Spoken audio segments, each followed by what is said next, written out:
Hi, so in this session we are going to do a very small problem on arrays, and that's a very simple problem. So our problem is actually print all pairs. Okay, so that means if we are given an array like this 1, 4, 7, 6, 5, we need to print all the pairs possible in this array. So pair can be this 1, 4 is a pair, 1, 7 is a pair, this 1, 6 is a pair, this 1, 5 is a pair. Now 4, 1 is not a pair because 1, 4 is already printed. Okay, so starting from 1 we will print 1, 4, 1, 7, 1, 6, 1, 5. Then we will start from 4, we need to print 4, 7, 4, 6 and 4, 5. Right. So, and similarly 7, 1 and 7, 4 will not be a pair because 4, 7 and 1, 7 has already been printed. So, starting from any I, we need to print all the pairs whose index is greater than I. So, that means if 7's index is 2, 7 will be printed with all the pairs whose index is greater than 2, like 7, 6 and 7, 5. Similarly, starting from 6, we will have 6, 5. Okay, so if this is I, only index that is greater than this I will be the index of 5. Starting from 5, we don't have any pair. Okay, so this is the task which is given to you, and this is what you need to do.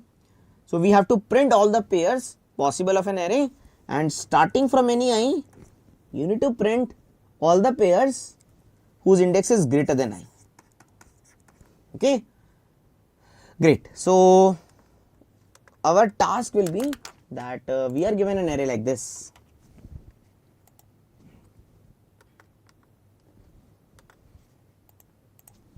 Int arr equal to, let's say 1, 4, 7, 6 and 5, right?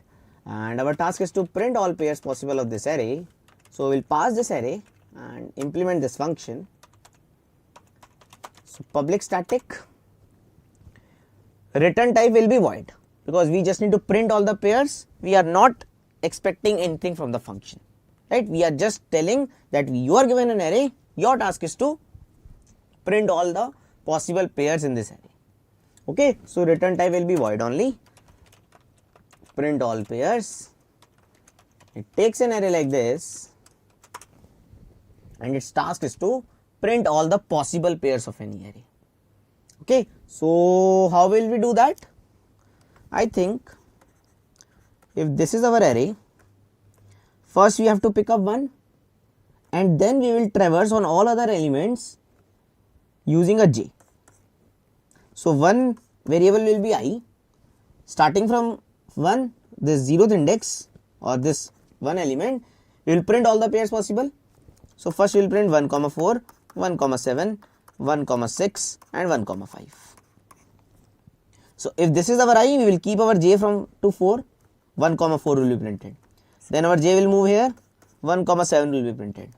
Then our j will move here, 1, 6 will be printed. Then our j will move here, 1, 5 will be printed. Then our next I will become 4 at 4. Then we will keep our j to 7 and then 4, 7 will be printed. Then we will print 4, 6. Our j will move here. Then we will move 4, 5. Right. So we are keeping an I to iterate on each of the element, and I think I will range from where to where. From 1, many pairs are possible. From 4, 4, 7, 4, 6, 4, 5 are possible. From 7, 7, 6, 7, 5 is possible. From 6, 6, 5 is possible. I think no pair is possible starting from 5. Right. So our I will range from 0, this is n minus 1. So we will go till n minus 2. Right, where n is the size of the array. Okay. So let's calculate our array. It is array.length. We are keeping an I starting from 0. We need to go till n minus 2. So we will go till I is lesser than n minus 1 and we will do I plus plus. This will be our ith thing. Now our j has to start from where? If this is your I, then j will start from here to here. If this is your I, then j will go from here to here. If this is your I, your j will go from here to here. So I think j is going from, if this is I plus 1 till n minus 1. If this is I plus 1 and till n minus 1. So our jth thing will range from where to where? I think it will range j equal to I plus 1 till j lesser than n. That means we are going till n minus 1 and we will do j plus plus. Okay, so that's a simple thing we need to do, and as soon as we are moving, we need to print the element at ith position and jth position, right? Because if this is 14765, if this is your current I, this is your current j, you need to print 1 comma 7. If this is your j, you need to print 1 comma 6. So we need to print the element at array at ith and array at jth. So that means we will print something like this.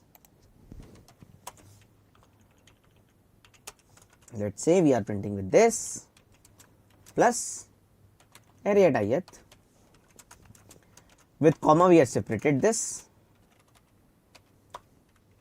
and let's just close this as well.